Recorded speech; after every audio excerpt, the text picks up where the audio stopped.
Hey everybody, Peter Zeihan here, coming to you from Colorado. It is the 21st of September, and in the last 3 days we've seen like 30 years of history in the Caucasus fall apart and reform. So a lot to unpack here. First of all, what are the Caucasus? They're a double series of mountain chains that are on a land bridge that connect the former Soviet space and northern Eurasia to more classic Middle Eastern zones such as Iran and Turkey and Mesopotamia. These mountains, for the most part, go east-west. They serve as significant blocks to movement in all directions, really. And there's a number of different climate zones in there. You combine the climate zones with the mountains, you can get a lot of minor powers, three of which have consolidated into semi-coherent countries: Azerbaijan, Armenia, and Georgia.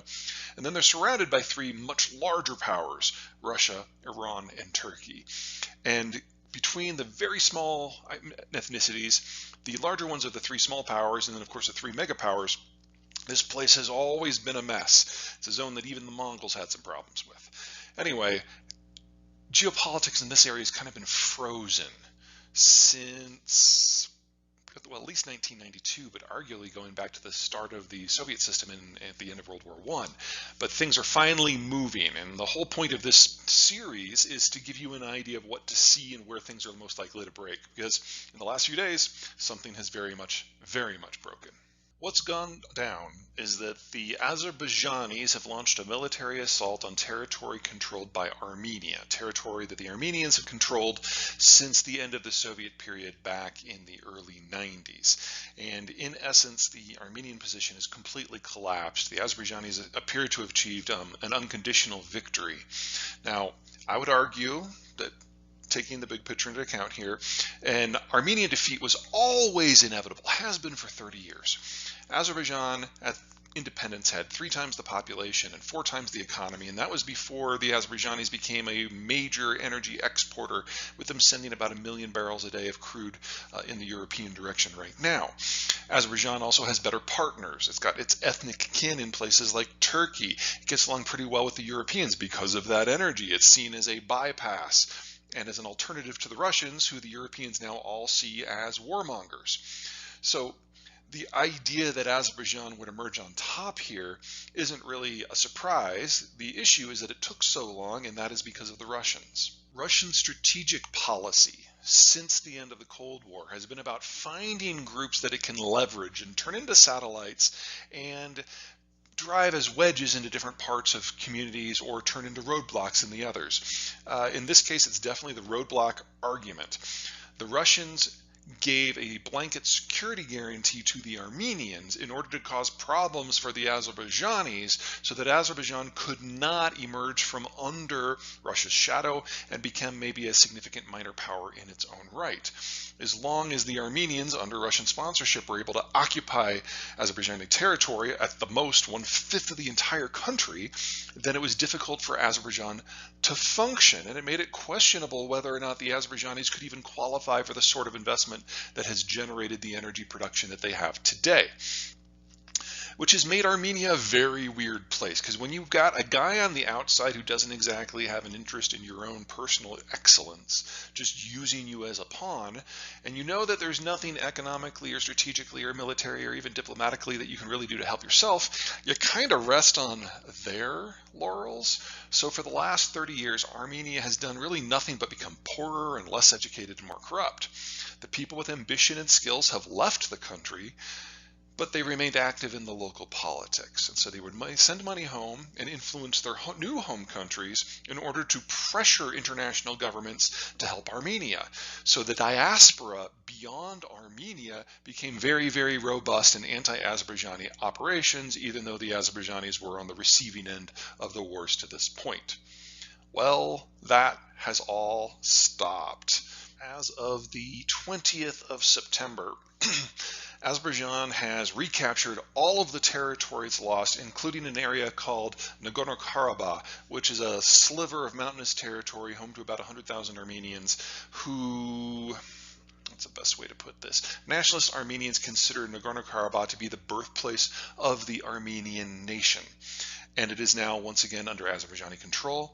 And as part of these forces' surrenders to the Azerbaijanis, they have agreed already to be completely demilitarized, and the formal negotiations which are really at the end of a gun now, to formally incorporate this into Azerbaijan proper with no autonomy have begun. The end likelihood here is that the Azerbaijanis will do to the Armenians the same thing the Armenians did to the Azerbaijanis and push them out so that they don't have to worry about assimilating these people at all. There'll be some drama in that later, but really all of the economic, diplomatic, strategic, and military factors are now in play, and there's really nowhere that the Karabakh Armenians can go, and there's almost certainly that they can't stay. So it's me, so let's look at a map. Okay, we're looking at a zoom in on the South Caucasus here. You've got southwestern Azerbaijan over there on the right, and the bulk of Armenia over on the left.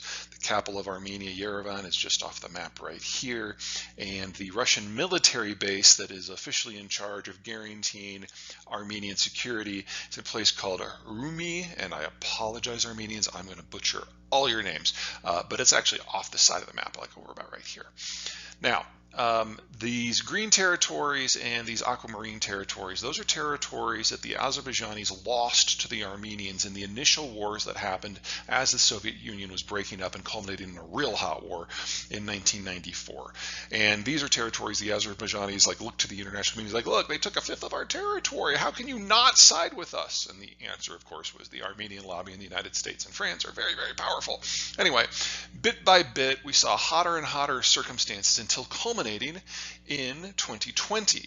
After years of the Turks providing the Azerbaijanis with military training and especially drones, there was a lightning assault back in 2020 that lasted less than a month that basically obliterated every Armenian military asset that came into range of the Azerbaijani forces. And as part of the ceasefire, the Armenians had to give up the territories in green, and the Azerbaijanis just flat out conquered the aquamarine territories. And what that did is it left Nagorno, which is this little area, Nagorno-Karabakh, largely cut off. There's this little section down here called the Lakan Corridor, and that was the only way that the Armenians were able to get supplies in and out. And so over the last 2 years, what the Azerbaijanis have done as they reestablished control over their own territories is they started impinging upon this access point. This is a very, very mountainous area. In this map, obviously, everything looks flat. But it was very easy for the Azerbaijanis to limit access. And today, not only is there no functional road access, there's no electricity going into Karabakh as well, which is going to make it very, very easy for the Azerbaijanis to force the Karabakh Armenians to decamp for Armenia proper or places elsewhere. So this whole zone, all of this which is now reclaimed territory, is Azerbaijani under international law, always has been, but now it's under their de facto control, and they're going to shape the cultures of the areas there to their liking, really with limited problems from anyone else. Of course, just because this war is over doesn't mean that all wars are over. And for the next trick, Azerbaijan has another problem. There's this exclave over here called Nakhchivan. Sorry, Azerbaijanis, I'm going to mispronounce your names too. And it is again, internationally recognized part of Azerbaijan, but as you can see, it's not physically connected at all. There's a little sliver over here where it connects to Turkey, and that's really their only link to the outside world because there's a de facto embargo going both ways along this entire border, as well as along this entire border. So the next phase for the Azerbaijanis will be to assert some degree of control over this road here, or maybe even this road up here, in order to get direct, unending access to their enclave. Now, the Armenian government realizes just how screwed they are, because a couple things here have changed. Number one, the Turks have put their fingers on the scale with those drones, and it's something the Armenians cannot stand up to at all. Second, the Russians, who have been at least nominally the security guarantors for the Armenians for the last several decades, well, they're kind of busy in Ukraine. They've actually thinned out the troops they have in Armenia, and they've proven completely incapable of helping the Armenians at all. So if you're in Armenia and you realize that your eastern border with Azerbaijan is blocked and hostile, and your western border with Turkey is blocked and hostile, and your northern one was with Georgia, who is at most going to be neutral, and the Azerbaijanis are looking at cutting this link with Iran, which is your last remaining outlet, you're on the verge of being landlocked and surrounded by hostile states on all sides. That's not feasible for a country that has less than 3 million people and no economy to speak of. So they know they had to give up Nagorno-Karabakh. They know they have to accept the terms of Azerbaijan. They know they have to be proactive in offering Azerbaijan access to their other enclave, which means all of a sudden you can get regular Turkish military going through the enclave, through southern Armenia, into Azerbaijan and back.